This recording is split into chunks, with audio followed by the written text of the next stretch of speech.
Shalom, shalom. The title of this lesson is Belief is the Key to Overcome This World. And faith prepares us for the work to come. Lord willing, this is edifying. This is like a recap from camp. But I want to give all praises to Yahweh, Ba'ashem, Yahushai, Ba'ashem Rakakwadash, Brakata Yahweh, Brakata Yahushai, and double honors to the elder apostles and the elders, a great millstone who rule well and teach well through the Spirit. And a mighty shalom to the hopeful elect in the same Spirit, scattered four corners of the earth, teaching His word and believing in His word. Lord willing that y'all all can continue in sound doctrine. Shalom to the Akwaf, the sisters of His faith and His truth. Lord willing you continue to pursue your lot, which is being a loving and silent and virtuous wife. So we're going to just hop right into it. Revelations chapter 11, verse 1.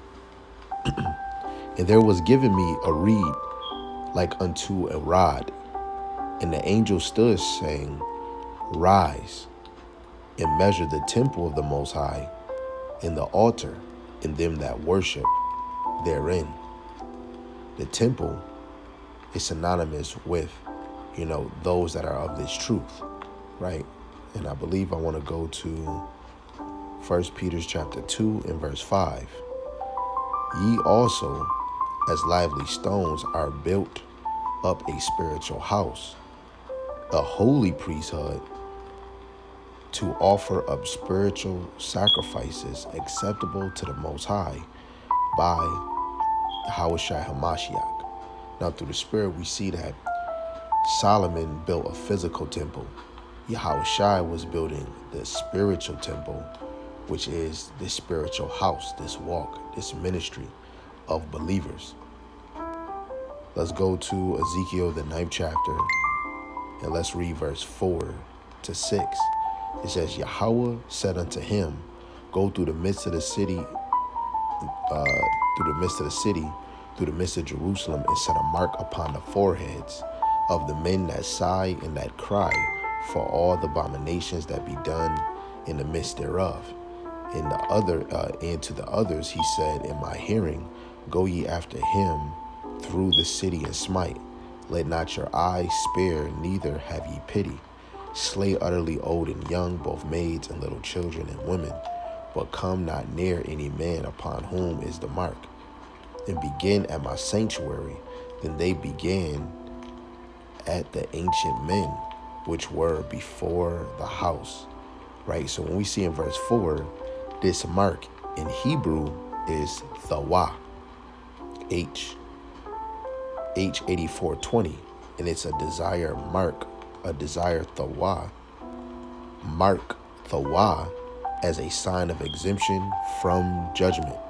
Okay, through the Spirit, a signature. When you go to Revelations 14 and 1, they're gonna have the mark, the name of Yahweh Shemashai in their mind, right?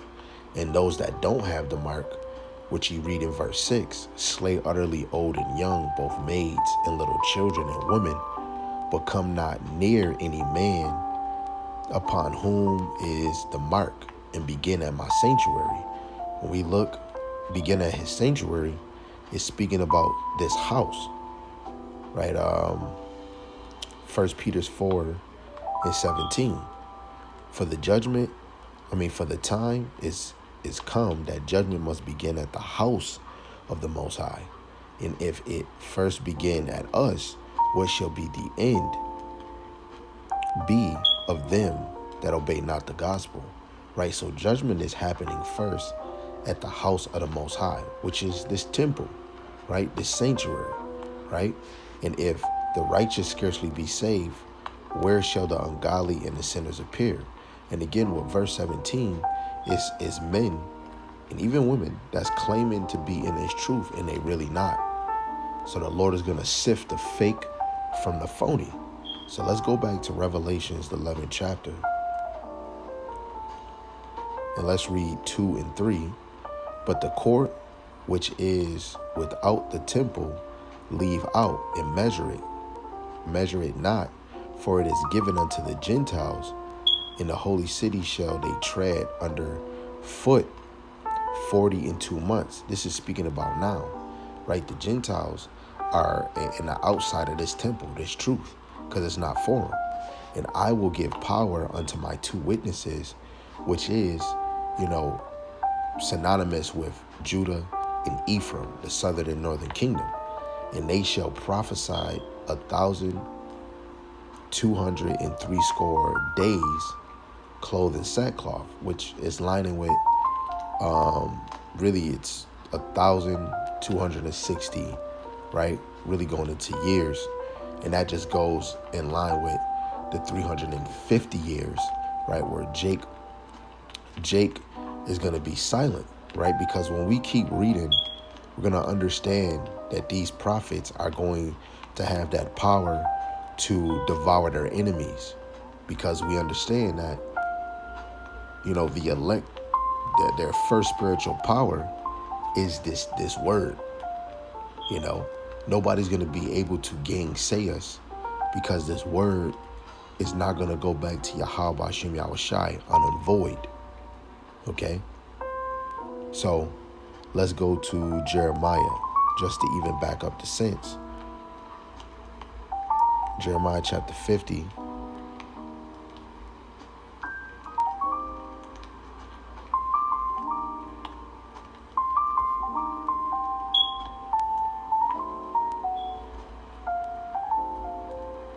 Because when we go back, I'm going to read this first, but Jeremiah 15:33, it says, "Thus saith Yahweh of hosts, the children of Israel and the children of Judah," right, the northern and southern kingdom, "were oppressed together, and all that took them captives held them fast, and they refused to let them go," right? And this is really dealing with America, right? So when you go back to the verse where it says, "And I will give," verse 3, "and I will give power unto my 2 witnesses." Because later on in this captivity, which a physical sense, the elect is going to have like powers to do miracles like Moses and Elijah, like the apostles, healing people, right? But the first thing that they're doing is this word, right? Teaching this word is a power, So let's get Ezekiel 37, right?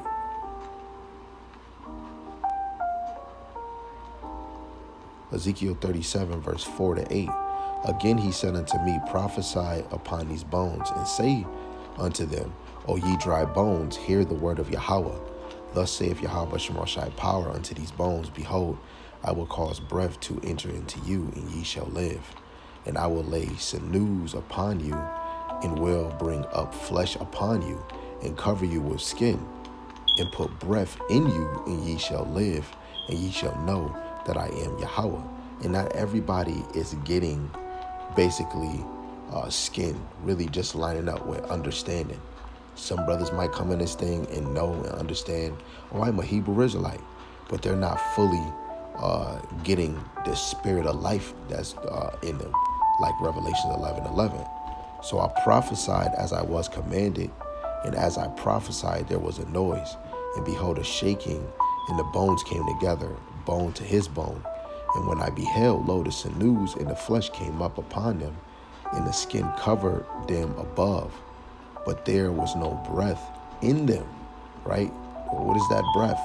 That wisdom, knowledge, and understanding, right? Some people are not going to have that breath in them, right? Just want to get this point. Baruch chapter 2, verse 30. And it says, "For I knew that they would not hear me, because it is a stiff-necked people. But in the land of their captivities, they shall remember themselves." Right? Some Jake is going to know that, hey, I'm an Israelite, or, you're going to know, who the Bible is actually speaking of.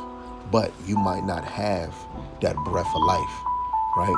That wisdom, knowledge, and understanding that we see in 2nd Ezra, right? I actually want to go to that point.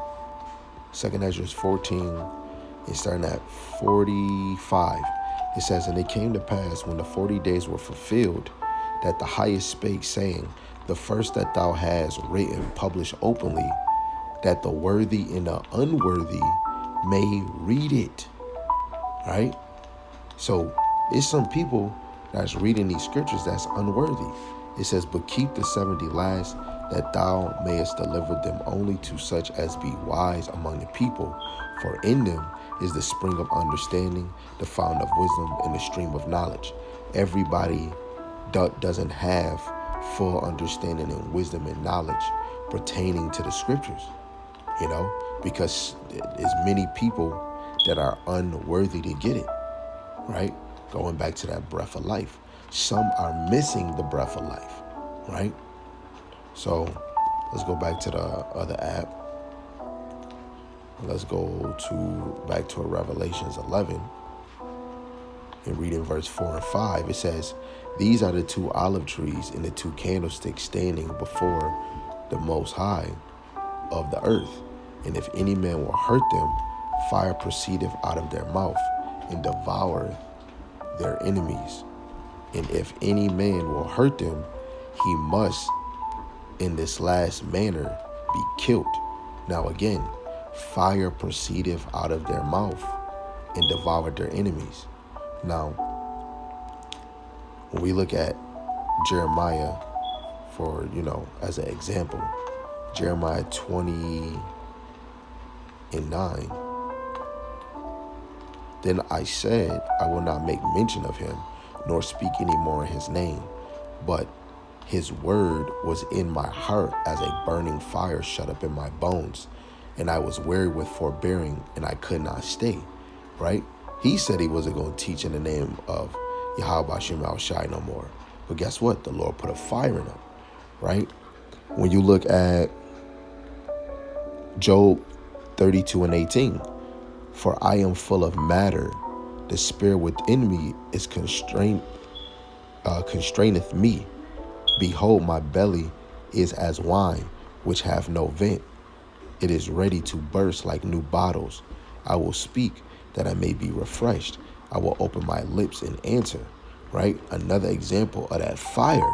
Right? Behold, my belly is as wine, which have no vent, and is ready to burst. When you open up a bottle and it overflows. Right? Psalms 39:3. My heart was hot within me, while I was musing, the fire burned. Then spake I with my tongue. Right? This is how they consuming their enemies with their words. Right? Let's read that again. Verse 5. Revelation 11:5. And if any man will hurt them, fire proceedeth out of their mouth and devoureth their enemies. And if any man will hurt them, he must in this manner be killed. Right? And that fire is these words, is wisdom, knowledge, and understanding. Just like revealing the man of sin, right? It's that fire within those men, right? Just like brothers, like, let me not even say brothers, it's men out here saying Esau is not the so-called white man. Well, that brother don't got fire. He don't got fire within him. This is 2 Thessalonians chapter 2, starting at verse 5. Remember ye not that when I was yet with you, I told you these things, and now ye know what withholdeth, that he might be revealed in his time. Who's being revealed? Verse 3. Let no man deceive you by any means, for that day shall not come except there be a falling away first. The falling away happened after all the apostles, was basically dead, right? Then there was no more prophets, no more teaching, because now you got the dark ages. Then the next minute, Jake fell from that high estate, right? Then, Esau was actually rising back up in power, right? To eventually usher in that little horn that is part of the fourth kingdom in Daniel the 7th chapter, verse 7 and 8. And it said, in that man of sin be revealed, the son of perdition, who opposeth and exalteth himself above all that is called the Most High, or that is worship, so that he as the Most High sitteth in the temple of the Most High, showing himself that he is God. And that's Esau.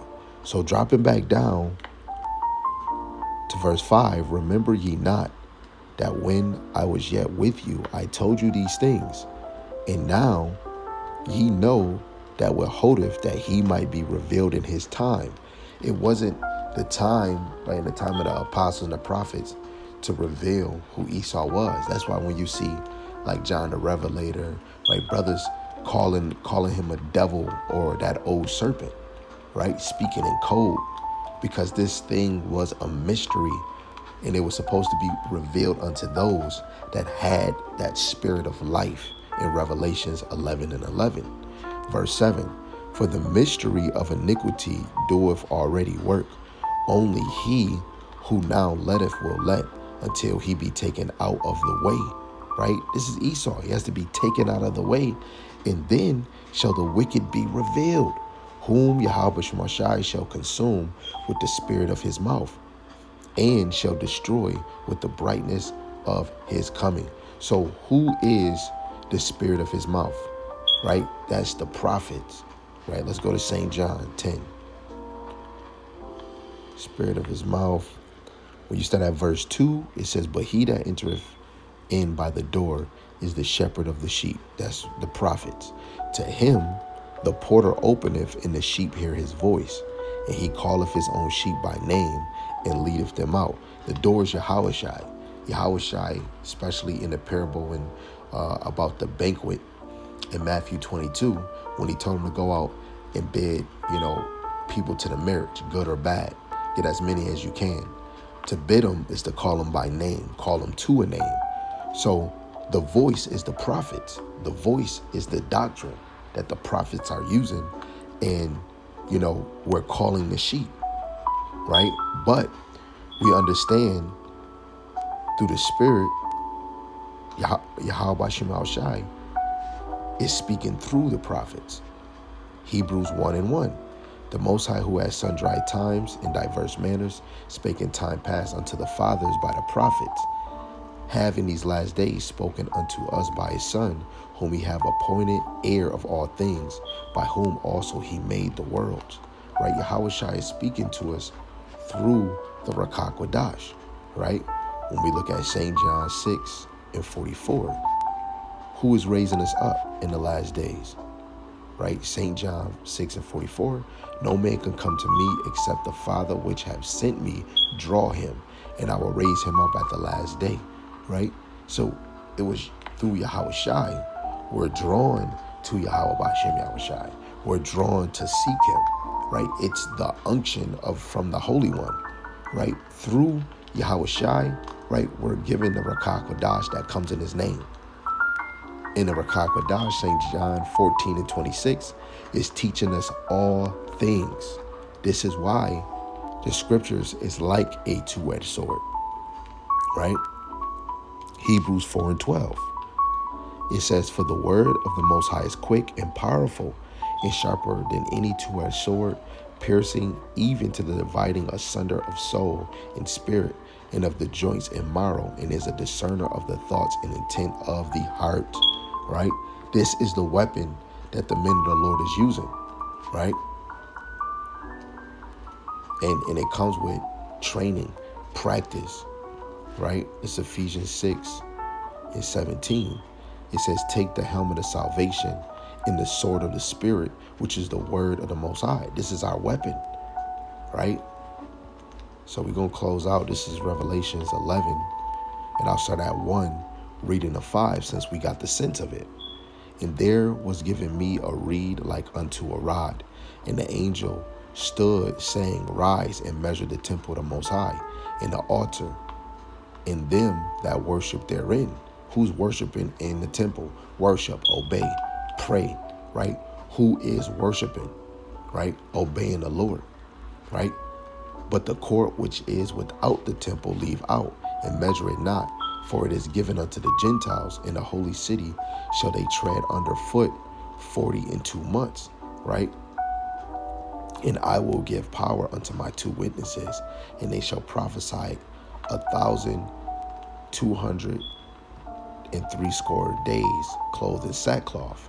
And these are the two olive trees and two candlesticks standing before the Most High of the earth. And if any man will hurt them, fire proceedeth out of their mouth, and devoureth their enemies. And if any man will hurt them, he must in this manner be killed. And when we look at this in the spirit, the Lord has seen all the affliction of Jake, four corners of the earth. The Lord had raised up these prophets, right? When you continue down, you go down to verse 11, and after 3 days and a half, which is 350 years, the spirit of life from the Most High entered into them, that breath of life, and they stood upon their feet, and great fear fell upon them which saw them. So we're cutting up this whole place in the spirit by the word, that fire that is hitting the men of the Lord. Okay? So Lord willing, this first part of this lesson was edifying to you brothers and sisters to really understand and know belief is the key to overcoming this world. And that faith prepares us for the work to come, right? Because you have to believe that these witnesses is symbolic to Judah and Ephraim, right? The two heads of the kingdom, the southern and northern. Then you have to understand Ezekiel 37 is speaking about the Israelites getting the breath of life. First, the apostles, prophets, the evangelists, those that are teachers of the church, the leaders, the example. Because how is the sheep going to get the understanding? How are they going to know who their adversary is? How is the wicked going to be revealed? By the word coming out, right? Being a banner on that high mountain. So Lord willing, this was edifying to the first point. Lord willing, we can continue with part 2. With that, I want to give our praises to Yahweh, Ba'ashem Yahushai, Ba'ashem Rakakwadash, Brakata Yahweh, Brakata Yahushai. Double honors to the elder apostles and the elders of Great Millstone, who rule well and teach well through the Spirit. Almighty Shalom to the hopeful elect, scattered four corners of the earth. Lord willing, as a whole, that shall continue in sound doctrine. Shalom to the Akwaf, the sisters of His faith and His truth. Lord willing, you continue to pursue your lot, which is being a loving, excellent, and virtuous wife. And Lord willing, Yahweh Shemashai has mercy on the other brothers and sisters that's not of faith. Shalom, shalom.